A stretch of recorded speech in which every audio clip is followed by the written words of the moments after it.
Sekali lagi terima kasih kepada teman-teman yang sudah bergabung di Triple S Talks 05 hari ini.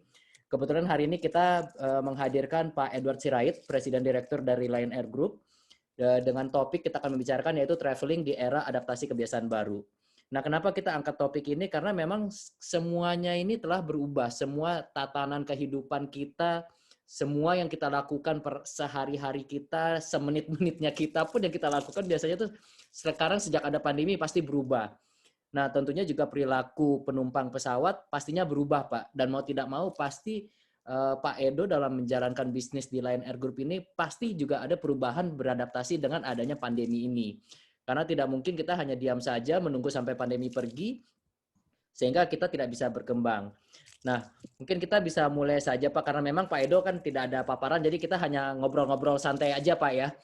Ya. Jadi sebenarnya kalau menurut Pak Edo nih Pak, dengan adanya pandemi ini, apa sih sebenarnya impact paling besarnya dulu Pak, yang kita ingin tahu dampak terbesarnya di Lion Air Group. Mungkin kita udah baca berita sih Pak mengenai ini dan itunya, tapi kita ingin dengar langsung juga Pak, kira-kira dampak terbesarnya yang Pak Edo rasakan tuh apa Pak? Setelah pandemi ini mulai dari Maret ya, tentunya di Indonesia ada statement pemerintah dan juga apa yang dirasakan masyarakat bahwa corona itu memang sudah tiba dan sudah beraksi di Indonesia. Nah, sejak itu yang terjadi adalah demand kepada industri angkutan itu memang drop. Artinya orang atas keinginan sendiri maupun atas dorongan dari luar dirinya tidak melakukan perjalanan karena tentunya ketakutan yang terjadi secara alami. Nah, yang beratnya adalah ketika terjadi ketakutan itu justru itu luar biasa gitu loh. Artinya hampir semua, jadi tidak ada lokalisir kayak dulu kan bicara Ebola itu lebih banyak ke Afrika, SARS itu lebih banyak di Asia Utara kan. Kalau ini kan mendunia. Dan transportasi itu salah satu bisnis yang langsung mengalami gitu. Seperti besar ya. Iya, heart attack-nya itu di transportasi. Betul. Di mana penumpang itu langsung menuju angka 0. Nah, sementara dengan posisi kapasitas terpasang yang sudah begitu besar, dengan penumpang nasional di atas 100 juta pada tahun-tahun sebelumnya, itu kan kapasitas itu tiba-tiba jadi 0 gitu. Betul. Nah, banyak beban yang timbul. Salah satunya adalah tentunya beban resources yang sudah dikelola. Salah satunya sumber daya manusia, yang kedua adalah equipment atau peralatan dalam hal ini armada, dan yang ketiga adalah sarana pendukung untuk itu yang sudah tersetup pada kapasitas tinggi tiba-tiba nggak ada. Nah, ini yang menjadi beban.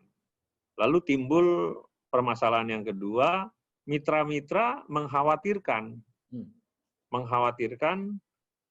bagaimana hubungan bisnis antara pengelola transportasi dengan para pendukungnya. Nah, ini juga harus di-manage tersendiri. Yang ketiga memang yang paling berat adalah tidak ada gambaran bagi si pengusaha transportasi bahwa saya bisa berjuang untuk memenuhi level ini gitu loh. Jadi pada posisi saya pribadi mengambil, sepertinya perusahaan transportasi itu berlayar menuju darat yang dia tahu arahnya, tetapi nggak tahu kapan sampainya.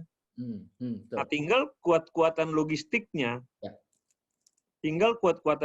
Arahnya dia tahu daratnya ada di depan. Cuman darat itu nggak kelihatan wujudnya. Dan kapan darat itu akan ketemu, di mana kalau kita udah di darat, kita udah bisa berpikir macam-macam kan? Ini enggak. Kita nggak tahu gitu. Sementara dalam pelayaran itu, berbagai perubahan begitu cepat. Yang cuaca, yang di dalam kapalnya sendiri juga ada kejadian-kejadian, yang kemudian ada kapal armada besar yang bersama-sama berlayar juga kena ombak, Ya. pengaruhnya ada kepada kapal yang sedang kita kendalikan. Nah, di sini memang perlu sekali satu pola komunikasi yang terencana, yang di mana informasinya dari para pihak, baik di dalam internal perusahaan itu harus digodok dengan baik, kemudian dikomunikasikan kepada para pihak agar tidak memperumit masalah yang dihadapi oleh perusahaan itu yang sedang berjuang menuju darat. Artinya mungkin sudah mulai sakit. Ya. Walaupun belum sakit, tetapi dia sudah terbebani gitu. Ya. Nah, bagaimana menghadapi dengan situasi yang seperti ini? Yang notabene semua harus berperan serta memberikan informasi untuk mendukung agar kapal ini terus bisa berlayar menuju darat itu. Agar kapal ini juga tidak tergoncang begitu hebat. Ya. Dan ada hal lain, masyarakat di luar sana juga sedang mengalami masalah, kegalauan yang sangat berat, ketakutan yang sangat berat. Ya. Terus persepsi yang juga sangat berbeda-beda terhadap pandemi ini. Ya. Nah, memang inilah saya pikir problem komunikasi yang nggak gampang dihadapi oleh para perusahaan, terutama kepada para personal yang akan mengkomunikasikan ini ke dalam perusahaan maupun keluar perusahaan, termasuk menghadapi data-data atau informasi yang timbul di masyarakat tentang di mana kita bekerja sebagai pegawai yang khususnya menangani komunikasi. Jadi memang situasi ini sangat dinamis, sangat berat juga menurut saya, karena semua peranan komunikasi harus berjalan dengan baik supaya kapal ini tidak terlalu tergoncang. Kalau bergoncang pasti, tapi goncangannya tidak menjadi besar, dan yang ditakutkan malah duluan yang di dalam nyerah. Ya. Ini juga persoalan tersendiri, terutama keresahan pegawai menyangkut kepastian keberadaan dia, semangatnya dia, kemudian rasa dia. Yang lebih hebat lagi bahwa para perusahaan juga melakukan rekalkulasi income yang harus dikomunikasikan dengan baik, bagaimana meyakinkan si karyawan bahwa tindakan itu sebenarnya demi mereka, ini persoalan tersendiri. Betul. Itu kira-kira dulu pembukaan dari saya. Memang tidak mudah, tapi saya pikir humasnya atau semua yang berkepentingan mengkomunikasikan situasi ini ke internal, eksternal, menghadapi customer, menghadapi masyarakat umum, juga menghadapi para mitra bisnis. Apapun sekarang informasi yang beredar, selalu mitra bisnis juga mempertanyakan apa impact-nya. Jadi humas harus pintar-pintar menggali informasi, kemudian meramunya, kemudian mengkomunikasikannya agar bisa menjaga stabilisasi perusahaan di mata publik, di mata internal, maupun di mata masyarakat, terutama di mata customer-nya. Itu kira-kira. Baik. Pak Edo, saya boleh tahu nggak nih Pak Edo, bukan kira-kira sih, tapi lebih tepatnya, kan kalau sekarang ini penumpang Pak, khususnya juga saya nih Pak, masih agak ragu-ragu lah untuk naik pesawat, apabila ada petugas keluar kota tuh kadang-kadang, waduh nih aman nggak ya naik pesawat gitu. Nah, langkah-langkah apa aja sih Pak yang sudah dilakukan oleh Lion Air Group untuk sehingga penumpangnya ini bisa merasa nyaman gitu Pak, walaupun dengan adanya pandemi ini? Saya lihat kebijakan pemerintah kita dibandingkan negara lain, kita agak selangkah di depan ya. Baik. Kenapa saya bilang selangkah di depan? Dalam konteks membuat sedikit nyaman. Saya katakan bahwa kenapa kita lebih sedikit nyaman dibandingkan negara lain. Negara lain tidak ada menerapkan pengecekan kesehatan kalau terbang. Jadi di Indonesia sudah selangkah lebih punya kemauan menjaga penyebaran itu sebenarnya. Yang kedua, bahwa sebenarnya bicara transportasi, khususnya udara, bahwa sebelum pandemi ini sebenarnya pesawat itu sudah dirancang tidak akan menyebarkan penyakit yang tertular di kabin itu ke seluruh kabin yang ada. Oke. Jadi mereka sudah dibuat sistem flow udaranya. Ya. Satu, bahwa setiap nafas yang kita keluarkan itu langsung disedot dan dibuang. Lalu kemudian udara yang masuk kembali adalah udara yang sudah disaring oleh filter antivirus yang diciptakan dalam rangka safety pesawat itu. Oke. Ya, ya. Sebenarnya pesawat itu makan selalu kayak udara yang sudah tersaring dengan sehat. Sebab tanpa pandemi ini sebenarnya kalau satu orang flu di kokpit pesawat katakanlah 777 dengan terbang 16 jam, maka pilotnya juga akan kena flu kalau sistemnya tidak memproteksi dengan baik bagaimana flu itu tidak beredar di seantero ruangan pesawat itu. Dan itu adalah sebagai bukti buat saya, bukan mengatakan bahwa itu adalah utopis, bukan. Itu adalah fakta yang terjadi. Kita menemukan penumpang misalkan flu di pesawat itu, ternyata tidak satu pesawat itu jadi flu. Padahal logikanya kalau itu flu itu sudah terpapar di udara, semua penumpang itu pasti harusnya terpapar. Tapi faktanya kan tidak demikian. Nah, yang ketiga saya pikir memang bahwa kita menjalankan tanda kutip hal-hal yang memproteksi diri terhadap virus ini, kalau kita jalankan, saya yakin kita pun akan terbebas. Dan malah sebenarnya lebih rawan kita di public area daripada di pesawat itu, karena di public area kita nggak tahu siapa di sebelah kita, siapa di belakang kita. Tetapi kalau di pesawat, krunya sudah terperiksa, walaupun bukan PCR ya. Dan penumpangnya pun sudah terperiksa, dan di dalam pesawat kan wajib pakai masker. Itu kira-kira keyakinan saya bahwa transportasi udara sudah lebih punya proteksi yang lebih dibandingkan moda transportasi lain. Nah, kalau mengenai tujuan wisata, saya yakin para pelaksana wisata di tempat tujuan masing-masing pun tidak ingin ada penyebaran yang luar biasa di tempat masing-masing. Hanya mungkin kita lebih mencermati kepatuhan dari pelaku wisata ataupun pelaku bandara kepada protokol-protokol yang sebenarnya bisa menyebarkan penyakit itu. Dan yang terakhir adalah kita tentunya juga harus berhitung dengan kesehatan tubuh kita. Kita harus membentengi daya tahan tubuh kita. Pergi atau tidak pergi dengan transportasi, itu saya pikir menjadi hal yang mutlak. Menjaga kesehatan pribadi itu sangat-sangat penting. Jadi kalau bagi saya, terutama di domestik, mungkin kekhawatiran untuk bepergian itu memang pasti ada. Tetapi kalau kita menjalankan apa yang saya bilang tadi dan memahami apa yang saya bilang tadi, kita belum menemukan di pesawat sebagai tempat di mana menyebarnya virus corona. Belum, sampai saat ini belum, dan dunia internasional pun sudah mengatakan itu secara baik kepada seluruh operator penerbangan di dunia. Kira-kira itu yang bisa saya sampaikan mengenai itu. Makanya mungkin tidak ada klaster penerbangan kali ya Pak ya. Kalau di perkantoran kan memang suasananya tertutup, sirkulasi udaranya hanya itu saja, sehingga terciptanya klaster perkantoran. Sehingga kalau pesawat dengan yang tadi Pak Edo jelaskan kan ada filter yang terus-menerus mensirkulasi udara yang lama dikeluarkan, udara yang baru dimasukkan lagi, sehingga bisa tersirkulasi dengan baik berarti Pak ya, udara di dalam pesawat itu sebenarnya. Saya bicara dari teknologi pesawatnya tidak bicara dari segi kesehatan. Teknologi pesawatnya memang mengatakan demikian.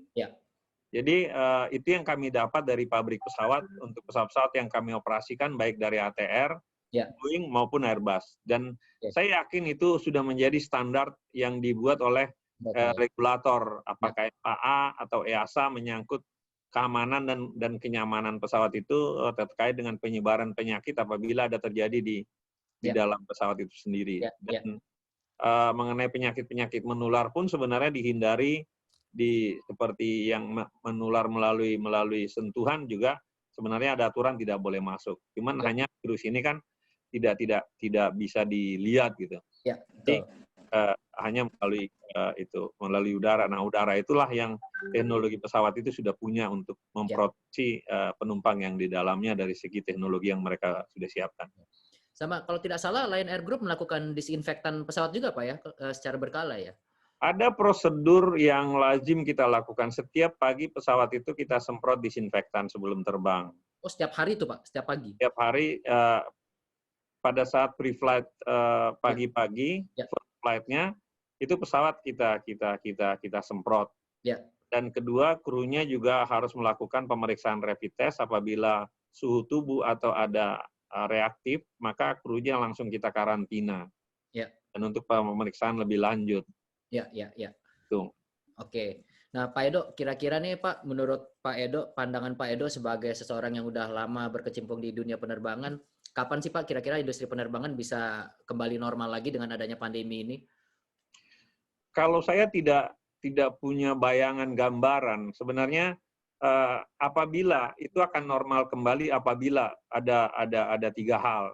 Yang Ya. pertama, tentunya bahwa virus ini sudah bisa diatasi. Ya. Saya nggak bisa menjelaskan sudah bisa diatasi, nanti malah salah dari Ya.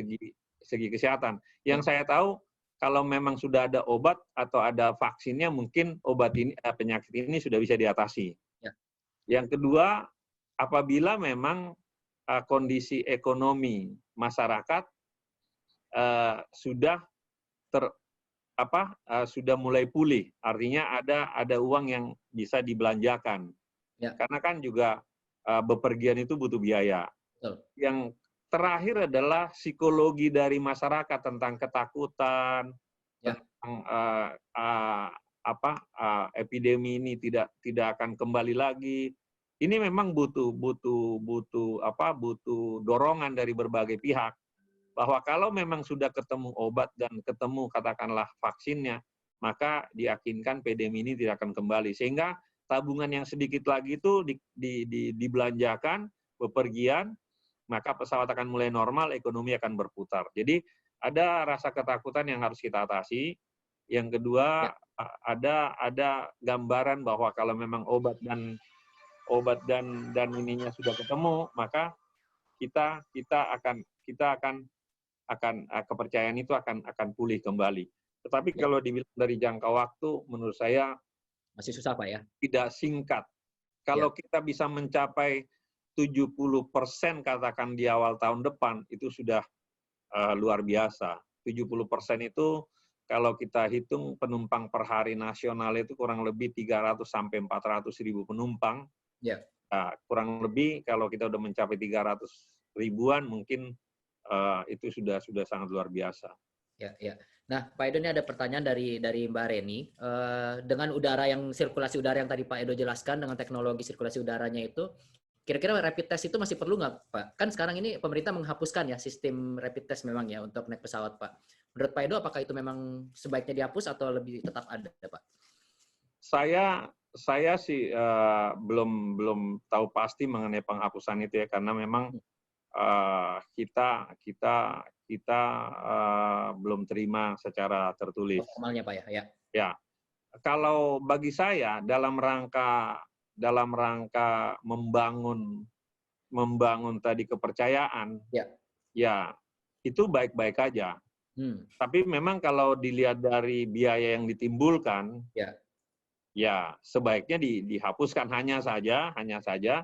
Apakah kan dua belah pihak nih, dua sisi jadinya dipertimbangkan.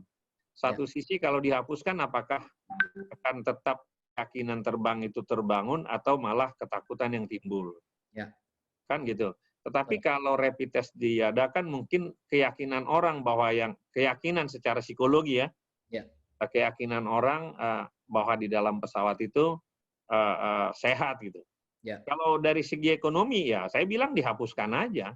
Betul. Dihapuskan aja gitu, karena itu menambah beban biaya kepada masyarakat yang notabene mungkin situasi keuangannya juga tidak sebagus ketika normal kan.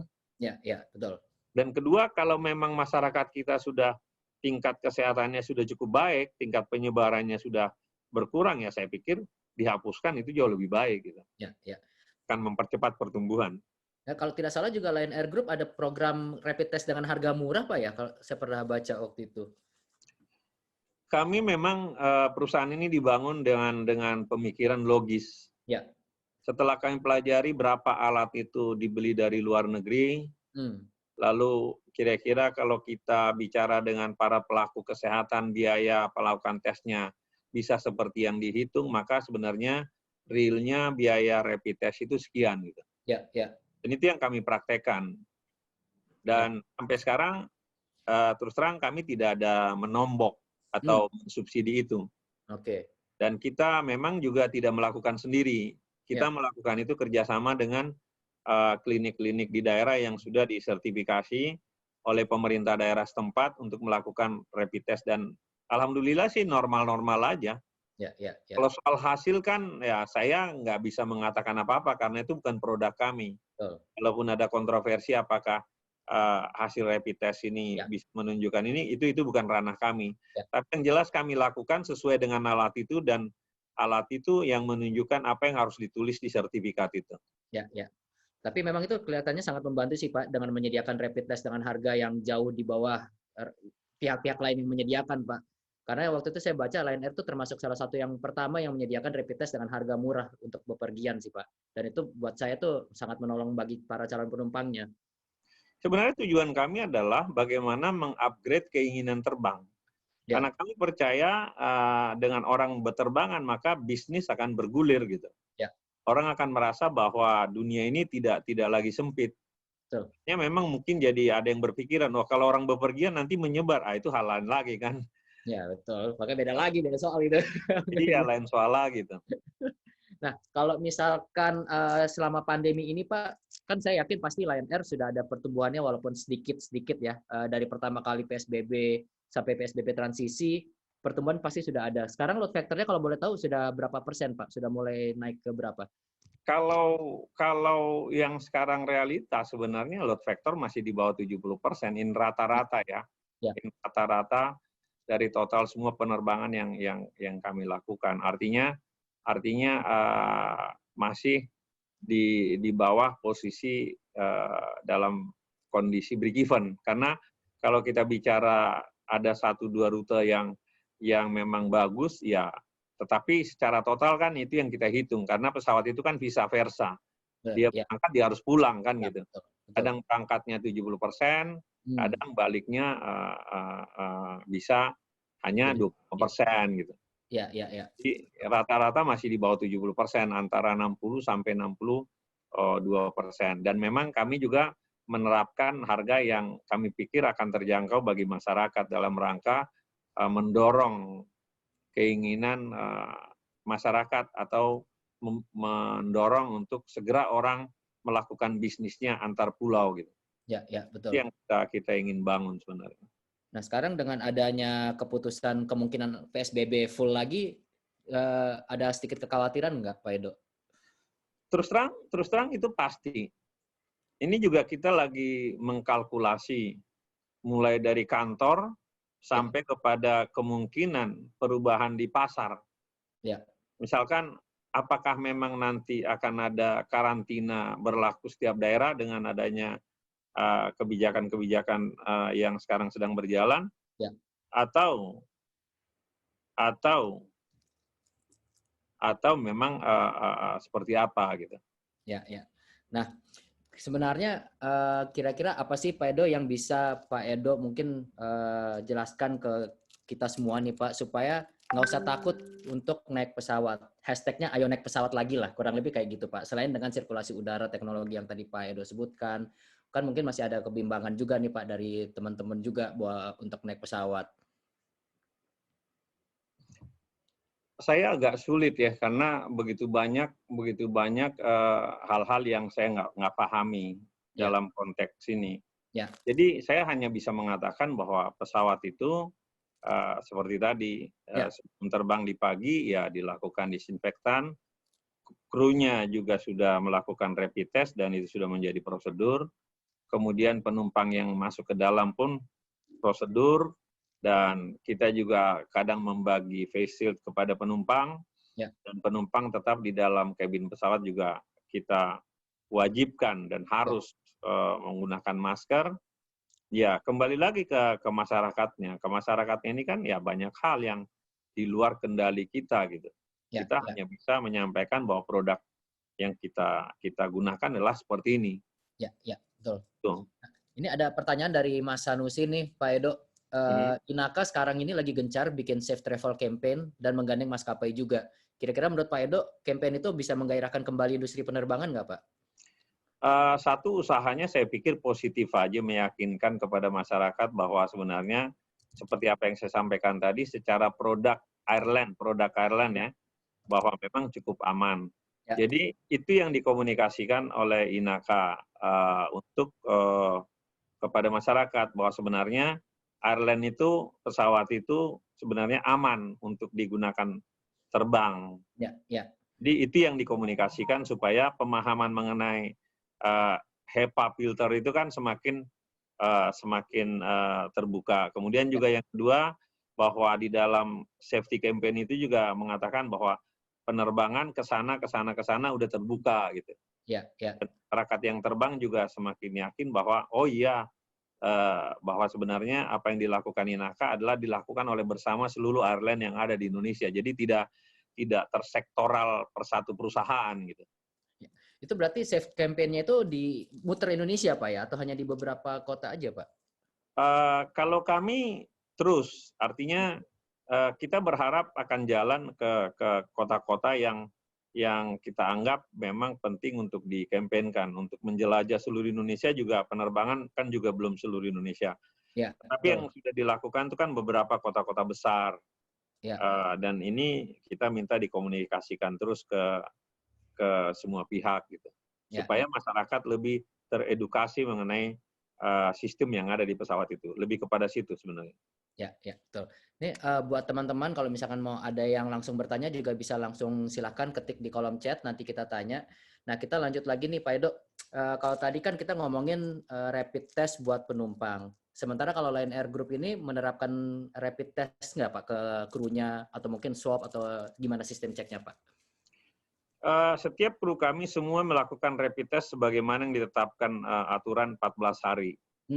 Namun tetap juga setiap mau terbang kita periksa suhu tubuh. Setelah diperiksa oleh petugas di bandara, ketika masuk ke bandara kami juga tetap melakukan pengetesan juga di klinik, kan ada kliniknya. Ya. Kalau ada yang memang reaktif ketika dia rapid test, itu langsung kita karantina, artinya tidak boleh diterbangkan. Ya. Dan itu akan kita lanjut dengan PCR. Ya, oke. Jadi kalau memang dia positif, ya benar-benar karantina, kita akan serahkan ke rumah sakit yang bisa merawatnya. Ya. Jadi kita juga selektif dalam melakukan tes kepada semua krunya. Kalau sudah ada non reaktif, ya kita akan lanjutkan dengan PCR. Tapi kalau dia non reaktif, kalau dia reaktif kita akan lanjutkan dengan PCR. Itu kita jalankan rutin setiap mereka mau terbang. Kalau sekarang maksimum keterisian pesawat masih berlaku Pak ya? Masih dari Kemenhub-nya? Saya pikir itu berjalan. Tapi kadangkala memang kami berbenturan dengan demand yang ada di daerah itu, di mana tidak ada flight. Kadang-kadang ada yang lebih, tetapi ketika itu lebih memang kita jalankan kayak pembagian face shield misalkan kalau sudah melebihi 70%. Tapi 70% pun sebenarnya pasti ada seat yang harus terisi penuh. Artinya tidak semua bisa dikosongkan di tengahnya gitu.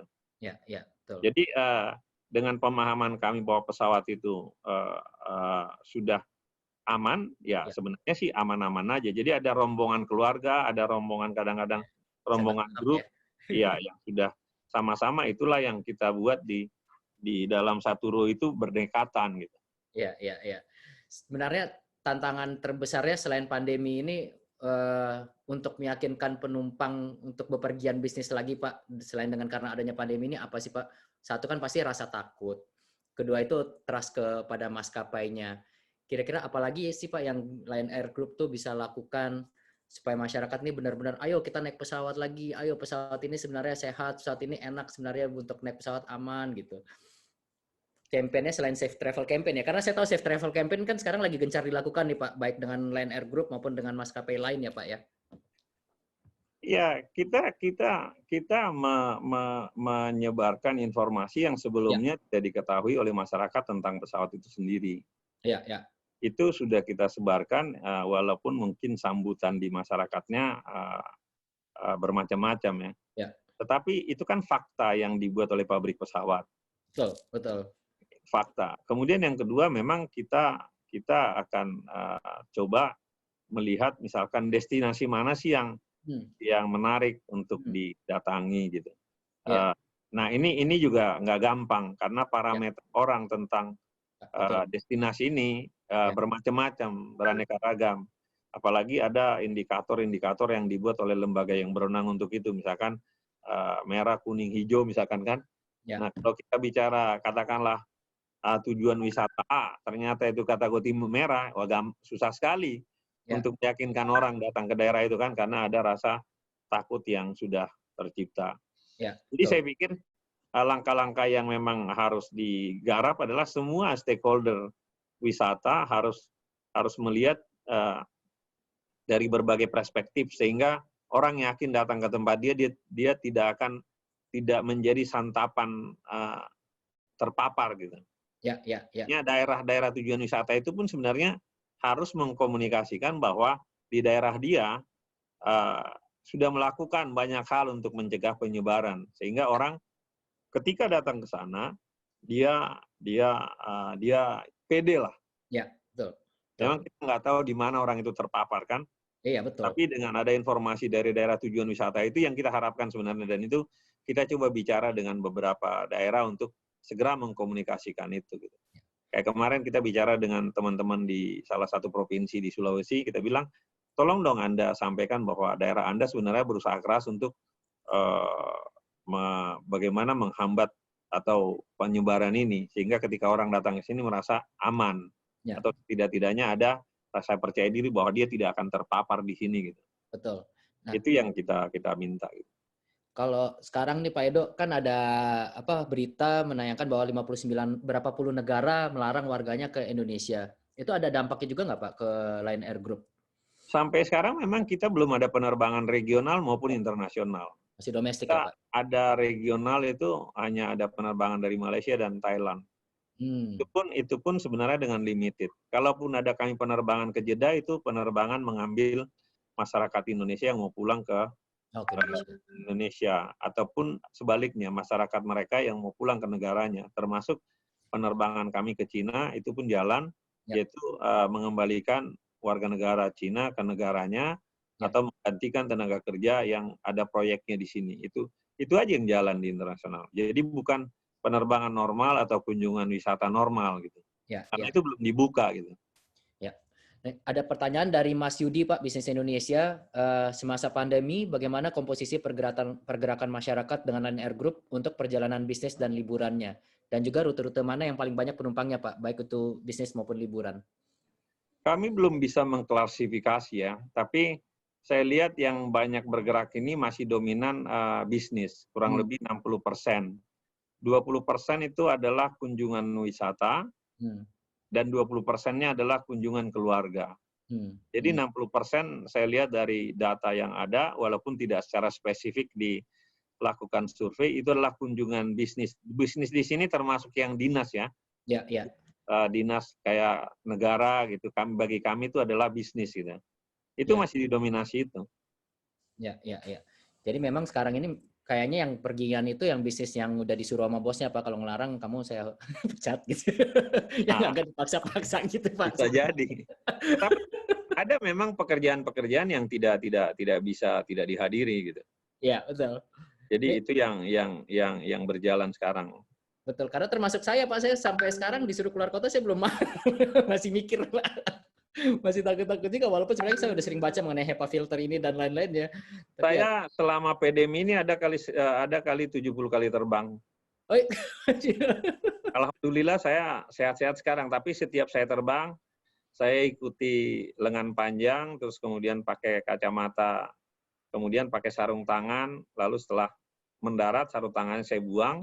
oh, oke. Selama di pesawat saya pakai itu, selama di bandara saya pakai juga sarung tangannya. Jadi Ya, ketika ya, saya megang sesuatu gitu, ya, kayak di X-ray di mana itu, ya itu pemahaman saya. ya, ya. Kalau krunya di pesawat pakai face shield atau masker aja Pak sekarang Pak? Pakai face shield. Oh, pakai face shield juga ya? Jadi Sama masker mereka dan juga face shield. diwajibkan sebenarnya pakai sarung tangan, mono use. Oke. Jadi sebenarnya kalau dengar penjelasan Pak Edo tuh nggak perlu khawatir sebenarnya Pak, saya juga untuk naik pesawat ya Pak pastinya ya. Ya tetap harus double protection lah. Ya, Ketika Anda duduk, handle-nya ya dibersihkan lah dengan apa tisu pembersih. ya. Itu kan sebenarnya membangun rasa percaya diri kita. Iya benar sih. Nyenang-nyenangin Ya, diri sendiri Pak sebenarnya Pak. Jadinya. sebenarnya. Gitu. Pak, selama pandemi ini ada rute yang ditutup nggak Pak?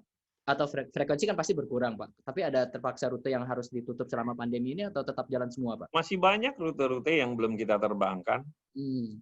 Kayak contohnya misalkan ini penerbangan katakanlah Bandung Medan. Ya.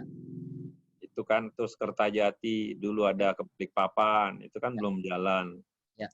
Ada juga yang disebutkan, ada juga akhirnya kita buat transit di tempat lain. Jadi misalkan dari Bandung sekarang ke Pekanbaru atau ke Palembang atau ke Batam gitu, Bandung, Batam, Medan. Ya, ya, ya. Mereka bisa terbang tetapi cara terbangnya jadi berbeda. Kita terus berusaha menambah rutenya selama memang ada demand-nya. Oke. Jadi berarti belum ditutup rutenya Pak ya, hanya belum diterbangi saja berarti Pak ya? Ya, dalam bahasa bisnis kami tidak ditutup, disuspend aja. Walaupun nanti proses aktivasinya tetap harus mengikuti peraturan yang dibuat oleh Kementerian Perhubungan. Ada dispensasi nggak Pak dari Kementerian Perhubungannya Pak? Kementerian Perhubungan tidak ada masalah, karena siapa yang mau terbang ya disilahkan aja. Ya. Maksud saya kalau tidak salah kan ada peraturan kalau tidak terbang ke sebuah kota itu dicabut. Ya. Sementara itu tidak demikian. Oh, jadi ada dispensasinya juga Pak ya dari Kementerian Perhubungan. Aplikasinya gampang. Oke, baik. Buat teman-teman mungkin ada yang mau bertanya lagi, mumpung ada Pak Edo di sini, seseorang yang sangat susah ditemui, yang sangat susah dihubungi, mumpung ada Pak Edo. Jadi jangan malu-malu untuk bertanya. Nah, Pak Edo, kalau dari untuk pelatihan kru, ada pelatihan tambahan nggak Pak untuk mungkin menangani pasien suspek COVID kah atau seperti itu Pak? Nah, ini pertanyaannya Andi ini menarik sekali. Ada masalah psikologi kemanusiaan yang memang harus diatasi oleh operator transportasi seperti kami pada saat di mana para kru itu tidak aktif. Jadi dari analisis safety kami dan kami sudah jalankan, sebelum kru itu aktif, kita biasakan dulu dia ke kantor dan kita lakukan juga briefing kepada mereka, jadi mengaktifkan kembali naluri bekerjanya, karena mereka akan membawa pesawat, kemudian sampai ke simulator kita bawa, agar ketika mereka terbang, seolah-olah terbiasa bawa pesawat. Karena sekian lama, misalkan sebulan dia tidak terbang juga ada pengaruhnya. Jadi, kita melakukan training-training tambahan dan briefing-briefing tambahan kepada seluruh awak pesawat, terutama kokpit. Dan kita juga menciptakan komunikasi-komunikasi dengan karyawan, supaya mereka tetap yakin bahwa oh ya saya bekerja gitu, walaupun dengan beban yang kecil.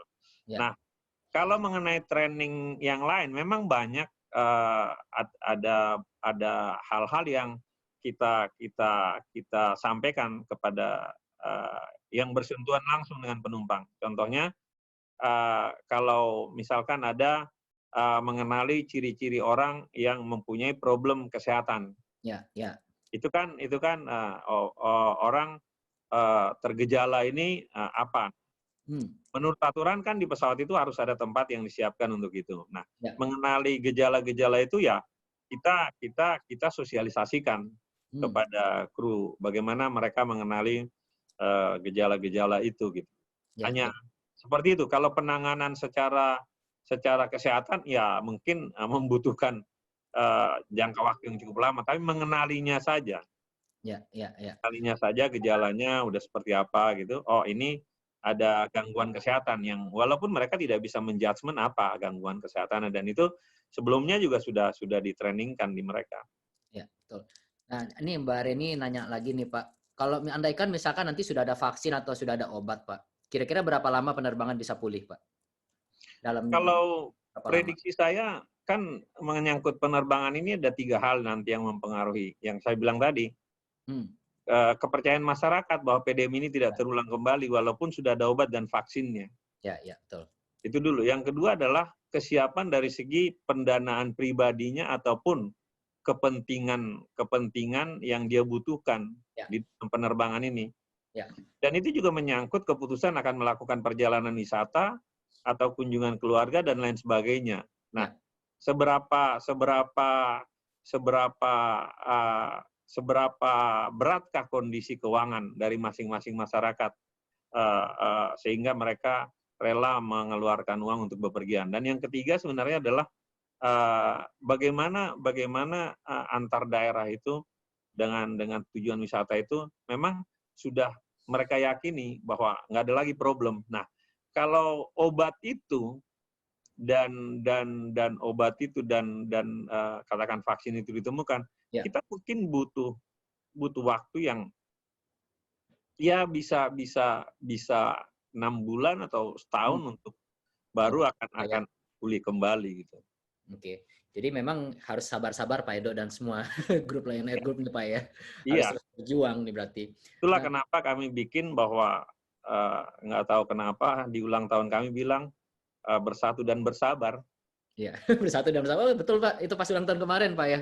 Iya, itu sebelum pandemi loh. Oh, udah cocok itu Pak berarti motonya Pak, bersatu dan bersabar. Nah, Pak Edo, untuk yang PSBB Jilid 2 udah ada informasi belum Pak baik dari Pemprov maupun dari pusat atau dari Kementerian Perhubungan? Nah, kira-kira adakah nanti penerbangan ditutup atau sudah ada prediksinya bagaimana mengganggu penerbangannya nanti? Sampai saat ini belum, tapi kami menganalisis dengan PSBB yang awal dulu. Jadi seperti yang sebenarnya yang kita lihat di sini adalah kebijakan-kebijakan antar daerahnya akan saling mempengaruhi nggak gitu. Itu kan faktor yang membuat orang melaksanakan perjalanan atau mengurungkan perjalanan. Ya, betul. Misalkan satu daerah menutup diri, mengatakan dari daerah A nggak boleh ke daerah saya, kan itu juga akan mempengaruhi jumlah penumpang. Jadi betul. dengan DKI memutuskan itu, apakah ada hal lain ke daerah lain yang mudah-mudahan nggak ada seperti biasa aja gitu, hanya mungkin pengetatan protokol-protokol aja yang dijalankan. Mudah-mudahan itu. Tapi kita tetap harus menanti rincian lebih detailnya lagi nanti. Oke, tapi berarti kurang lebih sudah ada langkah-langkah yang akan diambil Pak ya apabila nanti PSBB Jilid 2 betul-betul diberlakukan nanti. Ini pertanyaan dari Dian Pak, Dian X Harnas. Oh itu pasti. Ya, Itu pasti. Kenapa pasti? Karena kami kan supply demand. Ya, betul. Kalau demand-nya mengalami penurunan, nanti kita coba mengupgrade lagi. Kalau memang demand-nya kandas, ya kita pasti melakukan pengurangan di rute itu. Ya, betul. Baik, teman-teman, kira-kira apakah ada lagi yang ingin ditanyakan kepada Pak Edo mengenai Lion Air Group? Kalau mau nanya pribadi jangan Pak ya, lebih baik kita ngobrolnya soal Lion Air Group aja. Tapi sehat-sehat Pak Edo ya, walaupun 70 kali penerbangan selama pandemi itu luar biasa loh Pak, 70 kali penerbangan Pak. Masih Ya. Saya 1 kali penerbangan aja nggak berani Pak sekarang. Ya, alhamdulillah sih sehat-sehat aja ya Pak Andi. Saya sampai sekarang sehat aja dan sudah swab berapa kali gitu. Oh, rutin berarti Pak Edo berarti swabnya Pak ya? Tiap minggu. Tiap minggu Pak swabnya? Iya. Oh, jadi hobi baru berarti Pak swabnya. Iya. Termasuk tes oksigen. Oh, kadar oksigen Pak ya? Ya pakai oximeter. Iya, pakai oximeter. Olahraga tapi tetap rutin juga berarti Pak ya, masih ya? Olahraga tetap rutin. Oke, baik Pak Edo, sekali lagi terima kasih waktunya. Mungkin teman-teman kalau nggak ada yang mau ditanyakan, saya bisa tutup acaranya atau mungkin ada kalimat penutup dari Pak Edo Pak sebelum kita tutup acara ini Pak. Ya, bagi saya sebenarnya kita memang harus bersabar karena virus ini belum tahu kita akhirnya kapan. Ya. Kedua, ya kita harus saling mendukung satu dengan yang lain supaya kita bisa keluar sama-sama. Karena kalau roda ekonominya ambruk, kita juga semua merasakan akibatnya. Betul. Kemudian kalau roda transportasi negara ini, negara kepulauan ambruk, maka negara ini juga, kita juga yang akan kesulitan. Jadi kami berharap semua stakeholder yang menyangkut dunia penerbangan, khususnya, itu kita jaga dunia penerbangan nasional. Karena kalau ada apa-apa dengan dunia penerbangan nasional, saya takut hubungan antar wilayah itu akan terganggu.